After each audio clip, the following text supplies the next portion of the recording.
Hello and welcome everyone to your Wednesday edition of the Daily 8 on the News 8 Live Desk. Phil Penarski here as always, ready to bring you the top 8 stories of the day. Lots to get to, from your forecast to some local spots being added to the National Register of Historic Places, but we actually begin our countdown today in Grand Rapids Township. Earlier this week, it was announced that an 18-year-old has been charged in the murder of a man in Byron Township. Marquand Bryce was arraigned yesterday for the death of Jeffrey Gamble, who was killed Sunday after what police say was a domestic argument between the two men. Jeffrey Gamble's brother, Thaddeus Gamble, sat down with News 8 yesterday to talk about his brother's life and what he meant to their family and their community as well. Thaddeus Gamble also said that he forgives Bryce, who he knew for several years before the murder. A GoFundMe page has been set up for Jeffrey Gamble's family, and you can find out how to donate to it right now over on woodtv.com.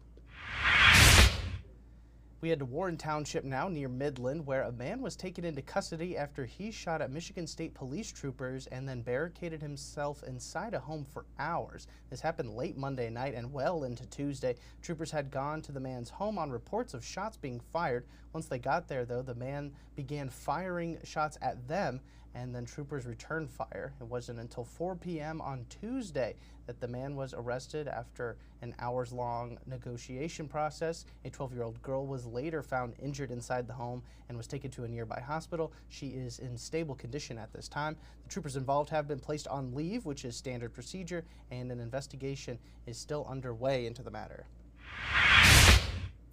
Police in Portage are asking the public for help in locating a hit-and-run suspect after a cyclist was struck by a car Monday night. It happened around 10:40 p.m. The cyclist was riding near Lovers Lane and Stryker Way when they were hit by a vehicle that did not stop. First responders located the man and took him to Bronson Hospital, where he remains in stable condition at this time.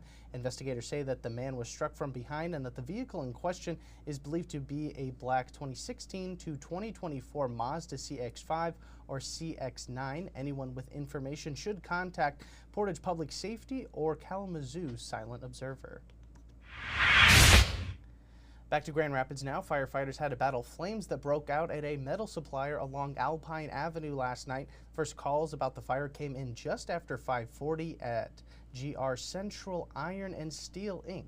The building houses welding and gas cylinders. It took about 40 firefighters to put out the flames, which officials said were aggressive and could have flared up again had they not been put out when they were. The building is now considered a total loss, but no one was injured, thankfully. An investigation into what started the fire is now underway.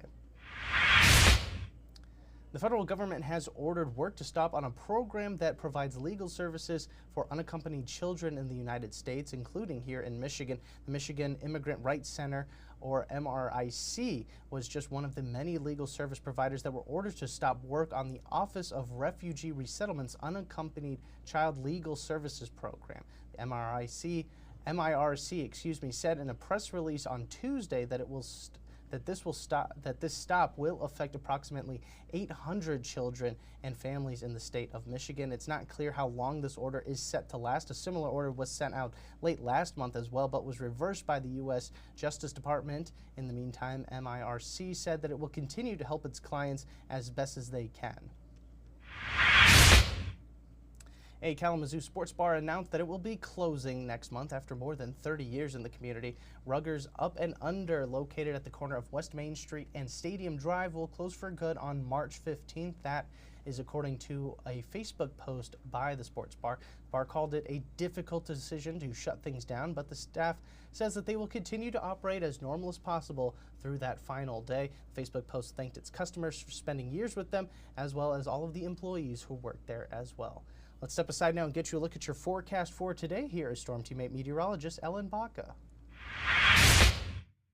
Cloudy and cold this morning, but in many ways not nearly as cold as yesterday. In fact, most of us feel at least 10, if not 15 degrees warmer than this time yesterday.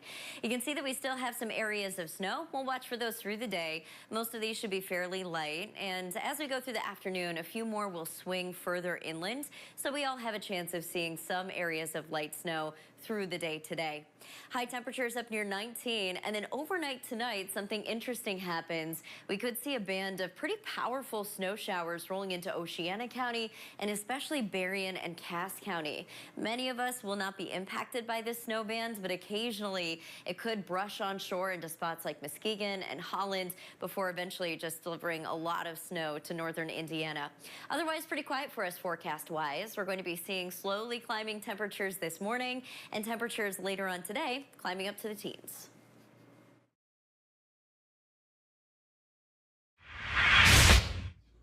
All right, thanks, Elliot. And we have two West Michigan destinations that have been recently added to the National Register of Historic Places. Capri Drive-In Theater in Branch County and Vicksburg Union Depot join 9 other places in the state to officially join the register. Back in 2024, the Capri first opened in Coldwater back in 1964 and offered movies for just $1 and cheeseburgers for only 50 cents. It still operates to this day, though the prices are a little bit different now. The train depot is now part of the Vicksburg's Historic Village after closing operations in the 1970s, but you can still go and visit it today. And you can find all of the recently added locations in Michigan right now inside our story on woodtv.com. All right, that is going to do it for us today on the Daily 8. Don't worry, though, we will, of course, be back again tomorrow with 8 more stories for your Thursday. Same time, same place. Hope to see you then. I do want to thank everybody so much for tuning into this latest edition of the News 8 Live Desk. I'm Phil Penarski, and we hope you have a great rest of your day.